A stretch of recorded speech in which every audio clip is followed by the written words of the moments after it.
chceme, aby sa takýto dokument, teda opatrenia na zníženie rizika korupcie a posilnenie transparentnosti samosprávy na úrovni mesta, aby sa stali oficiálnym dokumentom Bratislavy. Zverejňovanie majetkových priznaní primátora a poslancov.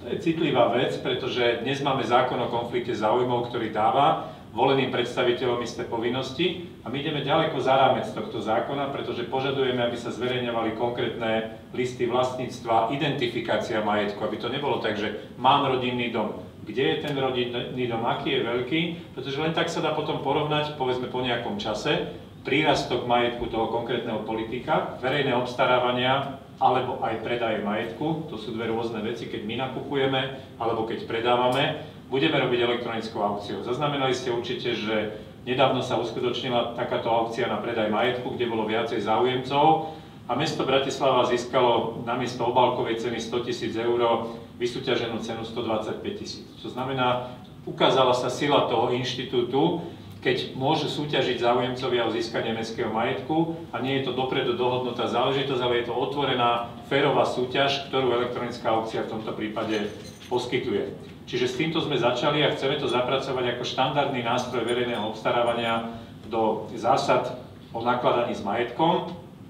A keď nebude použitá elektronická aukcia, musí ten, kto o tom rozhodol, zdôvodniť, prečo sa to nestalo. Filozofia, s ktorou chceme pracovať, je otvorená, protikorupčná a to je vlastne aj zmysel toho dokumentu, ktorý rokujeme. Bude vytvorená taká malá komisia zástupcovia všetkých poslaneckých klubov plus primátor a dopracujeme ten dokument do takej podoby, aby mohol byť predložený na novembrové zastupiteľstvo. Boli tam určité otázky týkajúce sa výberových konaní, pretože tam tvrdíme, že budú výberové konania ako štandard. Veľmi dôležité je, že protikorupčné minimum prináša právo verejnosti alebo prinesie právo verejnosti zúčastniť sa výberových konaní ako pozorovateľ.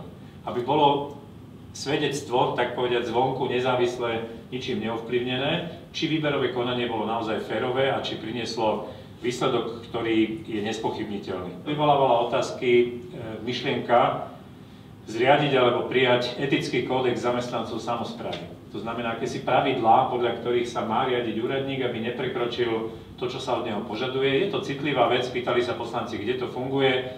Ja som ich odkazoval na mesto Martin, ktoré v hodnotení Transparency International Slovensko skončilo na prvom mieste ako mesto, ktoré dostalo aj medzinárodnú cenu za otvorenosť, transparentnosť.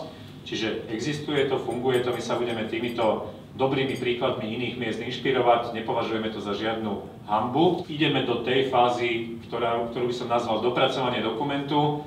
Spoločne s poslancami ho chceme predložiť tak, aby bol základným dokumentom o pravidlách transparentnosti, o pravidlách, ktoré obmedzujú korupciu a o pravidlách, ktoré posilňujú účasť občanov na rozhodovaní a výkone samosprávy.